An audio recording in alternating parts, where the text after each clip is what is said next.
Students, whatever homework is given to you, you have to submit it on the very next day between 8 am to 1 pm to the given WhatsApp number, and it is compulsory to submit your homework as your attendance will be marked on the basis of your submission.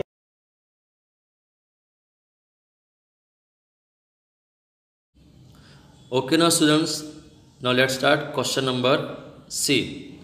Answer these questions in brief. First one, what is a constitution and why is it important? यह question का मतलब होता है संविधान क्या है और यह महत्वपूर्ण क्यों है. Okay, now let's start answer. The Constitution is an important document that contains set of basic rules and laws which govern the country. जिसका मतलब होता है संविधान एक महत्वपूर्ण दस्तावेज डॉक्यूमेंट है जिसमें मूल नियमों और कानूनों that means rules and laws का एक समूह मानी सेट होता है जिससे देश पर शासन करते हैं. It also defines the nature of the countries political system. यह लाइन का मतलब होता है कि संविधान कॉन्स्टिट्यूशन देश की राजनीतिक जो व्यवस्था जो योजना और उसका जो स्वरूप है उसको भी स्पष्ट करता है. Okay, now second question.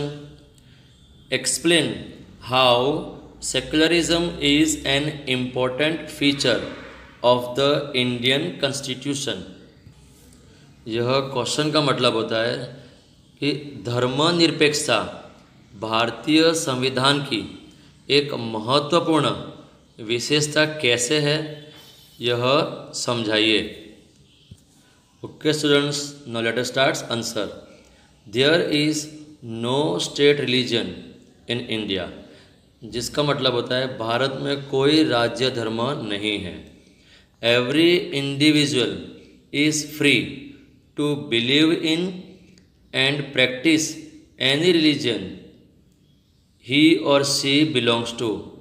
जिसका मतलब है कोई भी व्यक्ति किसी भी धर्म में मानने और उसका पालन करने के लिए स्वतंत्र है, फिर चाहे वो किसी भी धर्म का हो.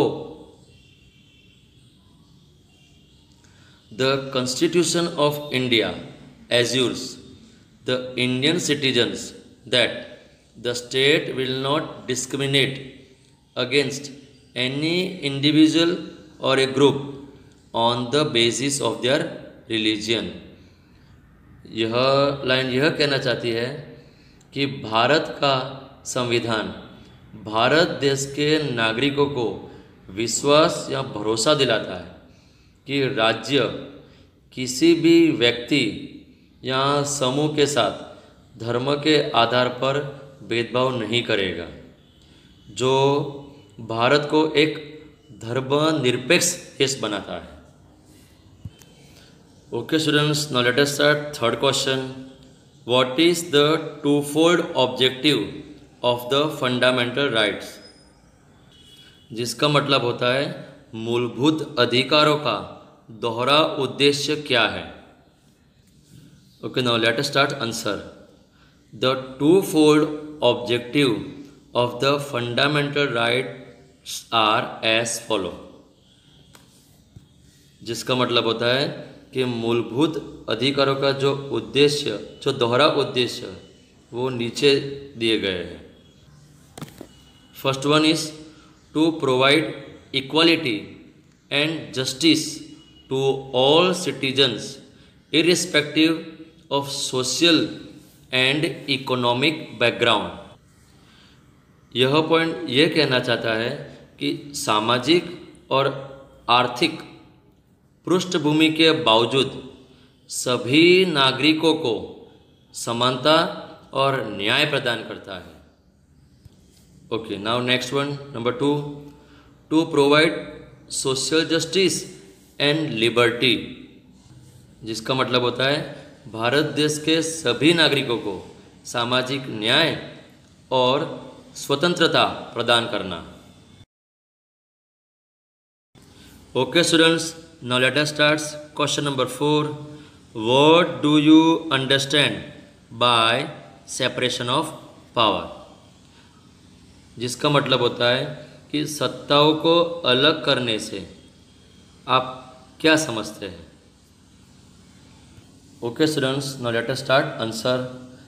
The three organs of the Indian government, the legislature, the executive and the judiciary, have powers and responsibilities clearly differentiated from each other in order to ensure smooth functioning of the government.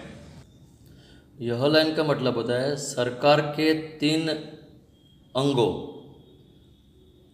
विधानमंडल जिसको हम कहेंगे the legislature, कार्यपालिका जिसे हम कहेंगे the executive, और न्यायपालिका जिसे हम कहेंगे द जुडिशरी।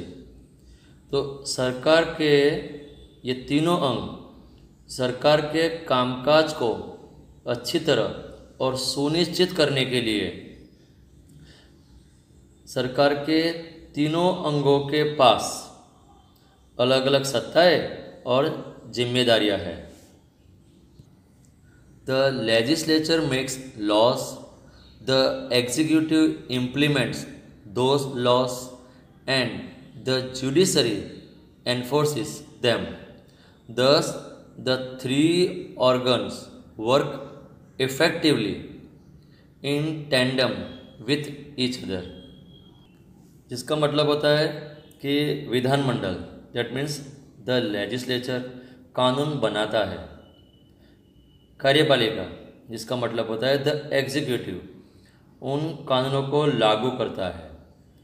और न्यायपालिका दैट मीन्स द जुडिशरी, उन कानूनों को लागू करती है। इस प्रकार ये सरकार के तीनों अंग एक दूसरे के साथ मिलकर कार्य करते हैं। Okay students, now let's start next question. Question number D. Answer these questions in detail. And the first one is, write the differences between fundamental rights and fundamental duties. जिसका मतलब होता है कि मूलभूत अधिकारों और मूलभूत कर्तव्यों के बीच का अंतर लिखो। Okay students, now let us start answer. Fundamental rights grant civil liberties to all the Indian citizens. जिसका मतलब होता है कि मूलभूत अधिकार सभी भारतीय नागरिकों को नागरिक स्वतंत्रता प्रदान करते हैं। Violation of any of these rights is punishable in any court of law.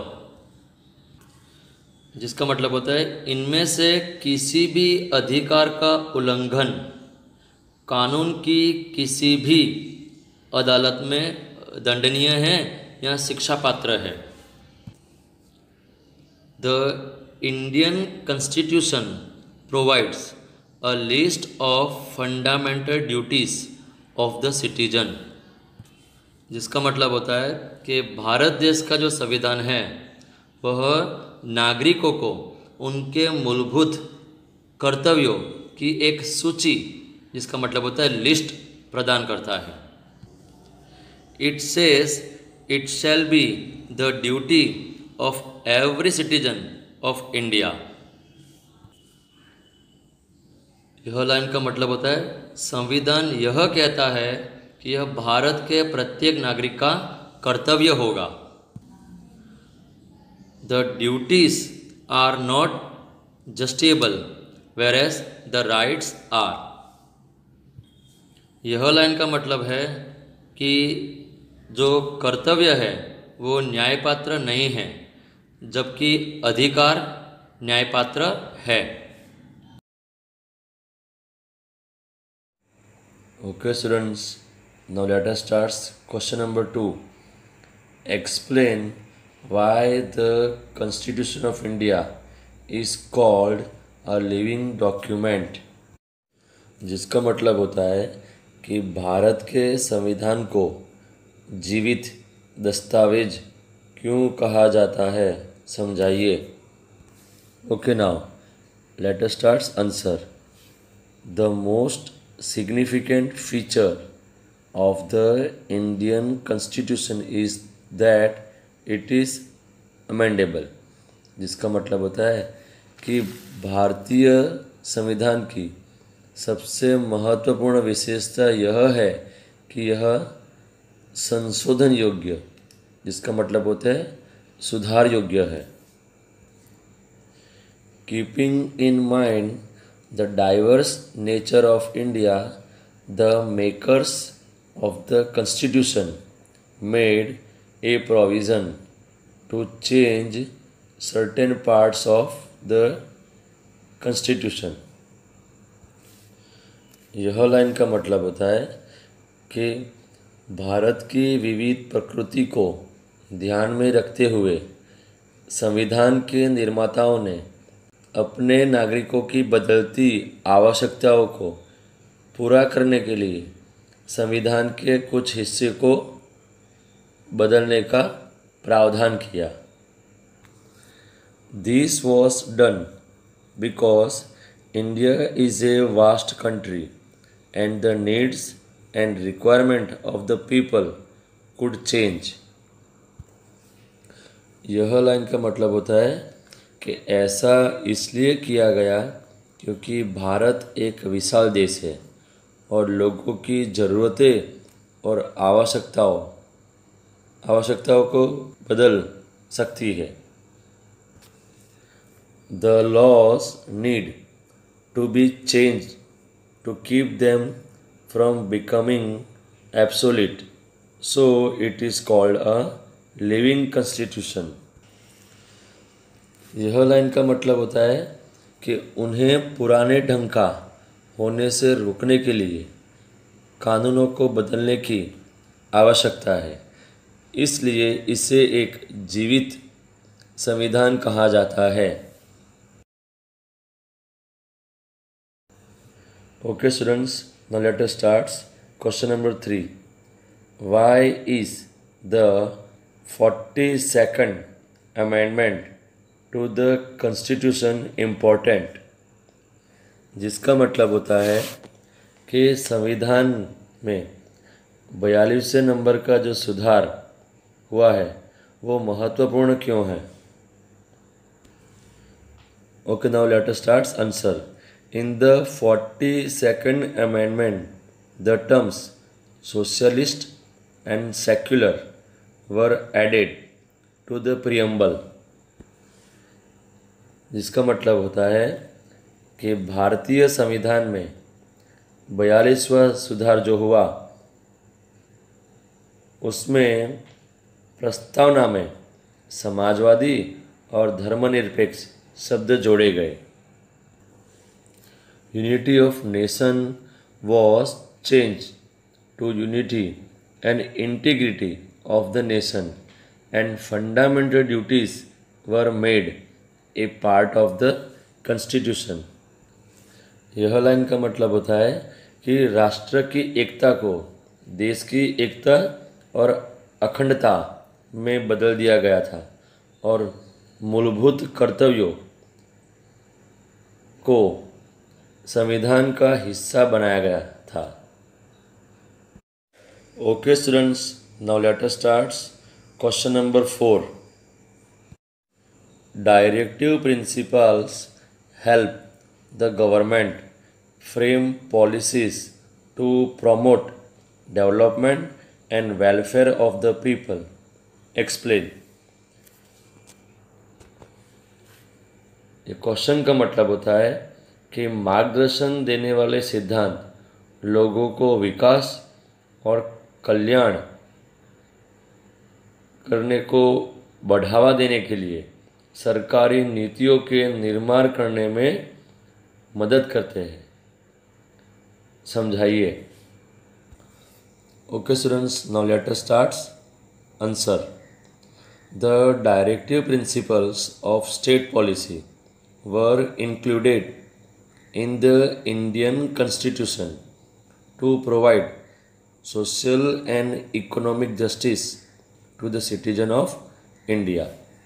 यह लाइन का मतलब होता है कि राजनीति के मार्गदर्शन देने वाले सिद्धांत भारत के नागरिकों को सामाजिक और आर्थिक न्याय देने के लिए भारतीय संविधान में शामिल किए गए थे।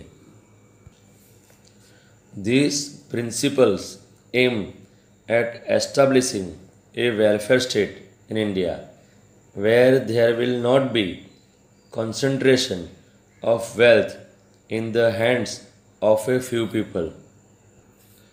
यह लाइन का मतलब होता है कि इन सिद्धांतों का लक्ष्य भारत में एक कल्याणकारी राज्य की स्थापना करना है जहां कुछ लोगों के हाथों में धन की बागडोर नहीं होगी।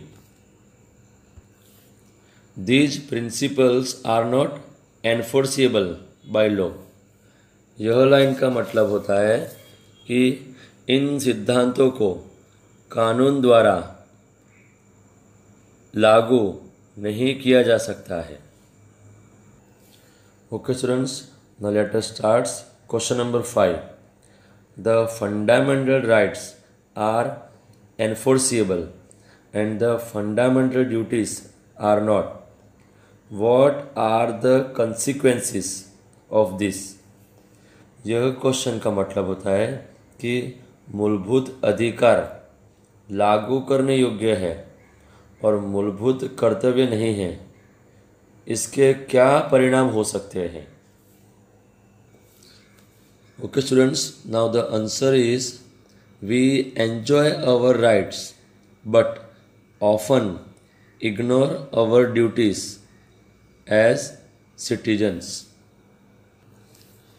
यह लाइन का मतलब होता है कि हम अपने अधिकारों का आनंद लेते हैं, लेकिन अक्सर हम नागरिकों के रूप में अपने कर्तव्यों की अनदेखी करते हैं।